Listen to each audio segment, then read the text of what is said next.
right, welcome. We are about to have a interview with Amanda McElmurray as part of the Committee of 70 and PA Youth Vote candidate interviews. We're at Central High School with my social science class, third period. All right, so let's give a round of applause to Amanda McElmurray. So thanks for coming. Can you just tell us a little bit about yourself and get to introduce? So thank you for having me, Mr. Quinn, and for all of you for entertaining this. I'm sure it's both kind of weird and cool at the same time. My name is Amanda McElmurray. I use she or they pronouns. I went to Central High School. I was 270. What class are you guys? 282. 282. Okay, so I'm like 12 years older than you. I've spent the past decade since I graduated from Central organizing around criminal justice reform and education and affordable housing, largely because of my experiences at Central and my experiences growing up as a poor person in Northeast Philly. I worked on the Bernie Sanders campaign in 2016, and then after that co-founded an organization called Reclaim Philadelphia, which has worked on, all these issues that I named, but also worked to elect really great people to office, like Nikhil Saval, who's now a state senator. I was his campaign manager. Elizabeth Fiedler, who's now a state rep in South Philly. I also ran her campaign. And then other really amazing people like Rick Krajewski and Jamie Gautier and Tara Khan and lots of others. So I decided to run for city council to continue the work that I've already been doing in a different role. And also, in particular, because after an experience in 2020 where, when the uprisings were happening, I live down the street from Marconi Plaza, which is in deep South Philly. And I'm sure maybe you guys saw there was a Columbus statue there, and people thought that the statue was going to be taken down by Antifa. So I went down the street to my park to try to de-escalate things, and ended up getting attacked and having to go to the hospital. And after that, I just started thinking about and reflecting on how there's no white person on city council who is truly anti-racist and organizing and moving white people towards, to see that we actually have more in common with our black and brown neighbors than we do with the people who are exploiting all of us and using race as a dividing tool. So that was one of the first big things that got me started thinking about running for city council, and one of the things that I want to do on council as well. Introduce yourself. Good morning. My name is Jasir Dollard, 12th grader here at Central High School. Committed to Morehouse College. My question today is, what do you believe is the most critical issue in our city? Thanks for asking. I think it's poverty. Poverty really cuts across every single other issue. It determines whether you have a school that has the funding it needs to give you a quality education without our teachers having to struggle to get by and spend their own money on supplies. It determines, whether you're able to have a house that is safe and warm and dry, and that is a home for you. It also determines whether or not your neighborhood is, overrun with gun violence. So for me, poverty really cuts across every single issue. And I think it's critical for all of us to address that and to make sure that people have good paying jobs so that they can afford to work one job instead of 2 or 3 or 4 jobs to get by. To make sure that people are paid fairly and also have dignity in their workplace and are treated like they matter instead of like they're just a cog in the wheel.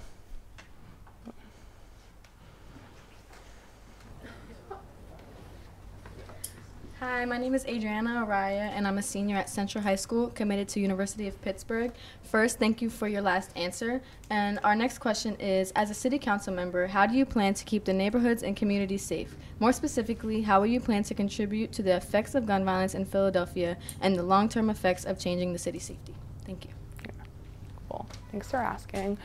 So I want to just first start with that we are we are told this lie in so many different ways every day that the way to keep us safe is by putting our neighbors in jail and throwing away the key and forgetting about them. But if that was true, then Philly would be the safest place in the world based on our incarceration rates. And, you know, it's not true. The thing that we know through, you know, study after study is the way to keep people safe is by actually investing in our communities, by making sure that people have good paying jobs so that they can take care of their families and don't have to make decisions out of desperation trying to survive, make sure that our parks and our recs and our libraries have the funding that they need so that they can have programming after school. You know, now we're seeing a lot of young folks, you know, in all of your age group getting involved in some nonsense because there's not other things to do after school, so people just get pulled into it sometimes. You know, we also need to make sure that we stabilize housing in our neighborhoods. You know, one of the biggest ways that gentrification harms our city is by disrupting people's communities. You know, when I was growing up, I first lived in Fishtown, and, you know, in the 90s, it wasn't a particularly safe neighborhood. It looks very different than it looks now. And it felt really safe though, because my pop-up lived across the street, my aunts and uncles lived around the corner, the next door neighbor babysat my mom when she was a kid, so I could go outside and play. And I knew somebody, my parents knew somebody would be looking after me and making sure that we were safe. And when, you know, when people are pushed out of their neighborhoods, that community fabric of safety breaks. So for me, I really think we need to be taking holistic approaches to keeping our communities safe. And it starts at a place of investment.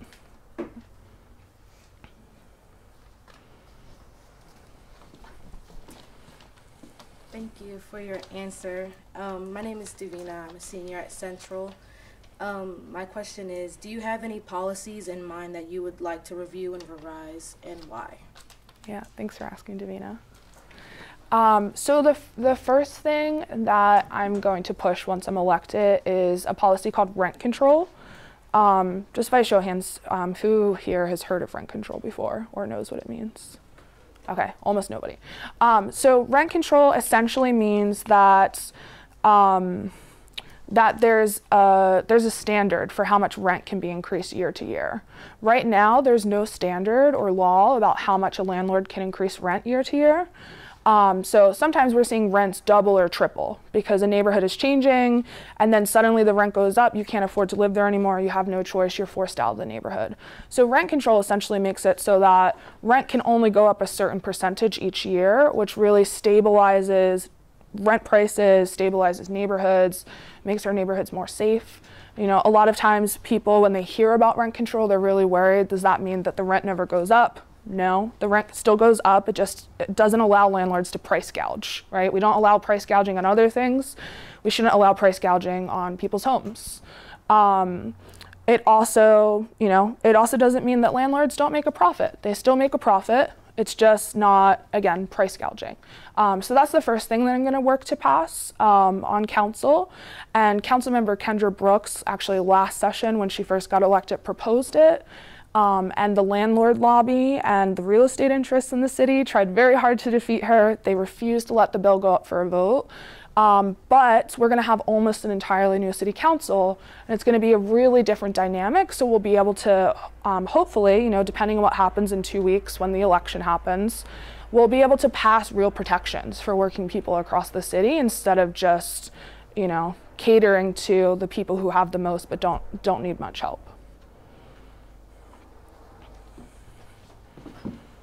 Hello, my name is Uthemi Nuhu. Can you say your name again? Uthemi Nuhu. Great to meet you. I have a question. What is your proposed solution for the mental health problems and substance abuse facing Philadelphia, as well as some preventative measures to stop the youth from encountering them in the future? Yeah, thanks for asking. So I'm going to take this as two parts. So mental health and substance use separately, even though they overlap like very deeply. So the first part for mental health, right? We have created mobile crisis units. There's 2 for the entire city of Philadelphia, which means that when somebody is having a mental health crisis, that mobile crisis unit can come out and assist that person and give them the the mental health care that they need, as opposed to sending out a police officer who maybe is not trained in the best way on how to handle that. A lot of times when we're seeing our neighbors being shot by police, it is happening at the same time as somebody's having a mental health crisis. So that's a big way that we're also, addressing accountability with the police at the same time and making sure people get what they need. The other thing is, we really need to prioritize having more counselors in school. I know when I was here, I never got to go and see the counselor unless it was to talk about going to college. And, I was going through a lot of stuff. My house was really chaotic. My dad was not doing the best job at being a dad, and I could have really benefited from having some sort of mental health supports. And when I graduated from here, I then, realized that I struggled with anxiety and depression and have gotten support for that since, because I have a really great therapist. So I think we really need to prioritize particularly mental health support for youth, but, people at every age. So when it comes to substance use disorder, right now we are experiencing a crisis of overdose deaths. And we see this in so many different ways in so many different neighborhoods. The place that everybody thinks about when they think about drug use is Kensington, but it touches every single neighborhood across the city in different ways. And, we need to make sure that we don't criminalize the ways that people need support to deal with what they're struggling with. I'll use one specific example. My cousin was struggling with a heroin addiction, and a few months ago overdosed and died. And every single step of the way, we saw the impacts of the system criminalizing addiction, which prevented him and his friends from getting the help that they needed that could have saved his life. When he first overdosed and turned blue, they were afraid to call an ambulance because they knew that if he died, they would be held liable for his death because they gave him the drug that he took.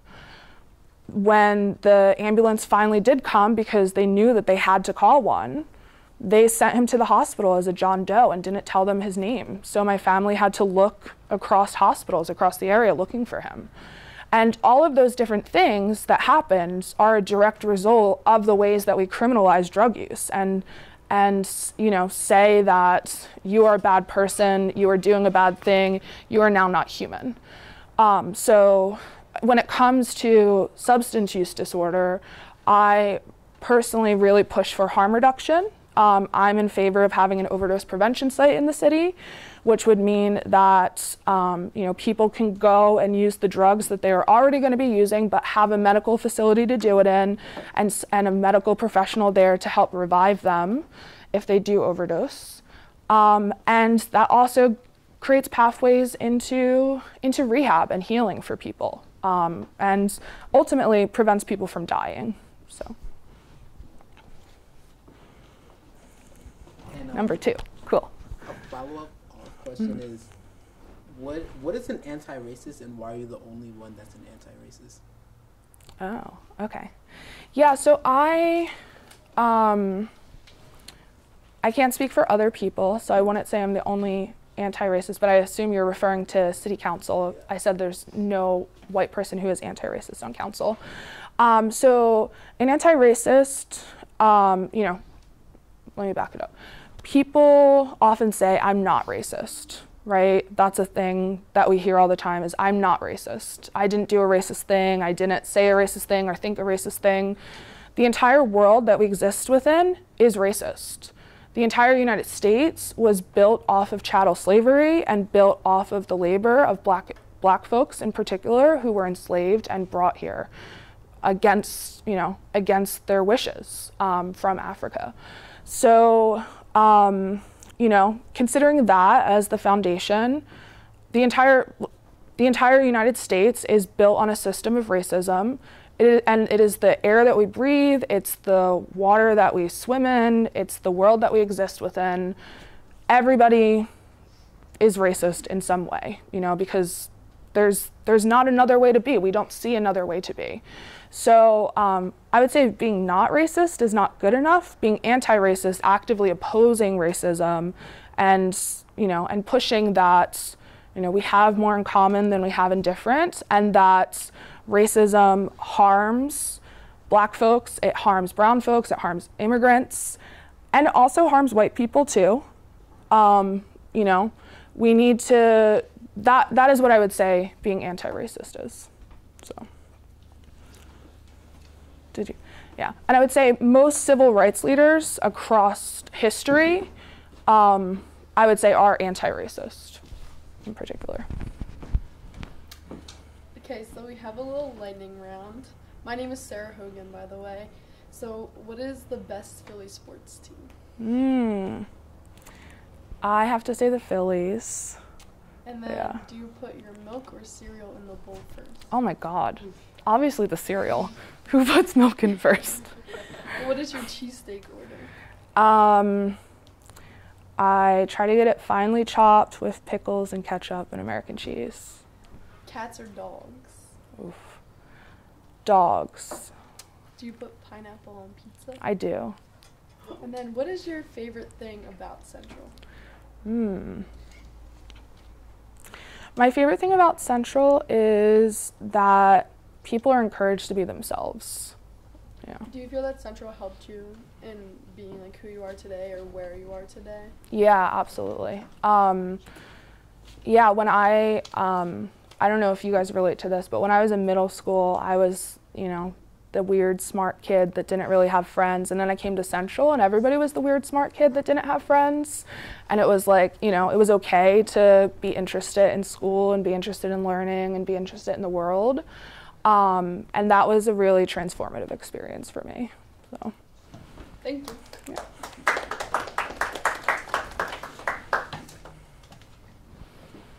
Hi, my name is Brooke Carrier, and I have a two-part question. The first part is what separates you from other candidates, and the second part is why should someone vote for you if they don't know who to vote for? Yeah, thanks for asking, Brooke. I'd say the main thing that separates me from other candidates is, that my lived experience as, a young, queer, working class person in the city really shapes the way I see this world and the way that I'm going to govern as a council member. And, that combined with my politics, which I think are, for me, mostly rooted from a place of compassion and trying to understand where people are coming from. I think that's like the main thing that really sets me apart, but I'm an organizer. And Mr. Quinn earlier first called me an activist and then clarified that I'm more of an organizer, and I really appreciated that because I do see activism and organizing as two separate things. But being an organizer means not taking good enough as an answer, there's not enough money for our schools, or there's not enough affordable housing as an acceptable answer, and not just saying no to that, but figuring out how to make it different. For me, being an organizer is about being really creative and envisioning a world that we don't live in yet, but a world that we know that we deserve. And that, to me, is a really beautiful thing, because we know that, we deserve better. We deserve, we're Philly. We deserve the best. And yeah, I think that's the thing that really sets me apart. What was the second part of the question? Why should someone vote for you? Oh, yeah. Yeah, so people should vote for me if they don't know who to vote for, because I will be the first openly queer member of council in its entire history. I will be the youngest member of council. I will be a member of council who really knows how to get shit done. I am 30. And I've already elected more than a dozen people to office. I work to flip the state house. I've lobbied and helped pass legislation, including one called the Whole Homes Repair Fund, which is going to give people up to $50,000 to make repairs to their home, whether your roof is leaking or your pipes burst or your heater doesn't work anymore, to make it so that when people can afford to buy a home finally, they can afford to stay in it. So it would be historic to elect me, and also I'm going to really get shit done. All right, thank you very much. Thank you. I'll take this off. So hang on to it. I'm going Oh. to give you a chance to just say Okay. a final statement if you want to. But I just want to say thank you for joining us at Central High School. Thank you to Committee of 70 and PA Youth Vote for organizing this. And thank you to my third period social science class for asking great questions and being a cool audience. Do you want to say any last words? Yeah, thanks. Thank you again for having me and for all the preparation you did and the thoughtful questions that you all asked. You know, this to me is really what it means about to be part of the Central community, to be curious and be courageous and, you know, and try to make an impact on the world around us. You know, and right now, we are living through so many different crises, right? There's a housing affordability crisis, the overdose crisis, gun violence, homophobia, racism, the pandemic on top of all of that. And, you know, sometimes things can feel a little hopeless when we're experiencing so many different crises just piling on top of us all the time. But what I know to be true and what I've seen throughout my life and throughout my work is that when people like us, just, you know, regular people, come together to demand change and to organize, we can really tackle those crises. And, you know, it takes passion and creativity and hard work and a lot of collaboration and creative thinking, but it can be done. And, you know, when I'm elected to City Council in 2 weeks, I can't do this on my own. You know, I see myself as part of a movement of working people across our city, and I need each and every one of you here to join me in that and to take a role in improving our city, because, you know, Philly is a great place to live, and it could be an even better and safer and greener and more prosperous place to live. And, you know, if we want to make sure that we're taking care of ourselves and all of our neighbors, we need all of us to pitch in to do it. So I'm really excited that you guys are all already engaging in these ways and probably doing lots of cool things with PA Youth Votes, and hope to work with you all in the future. So.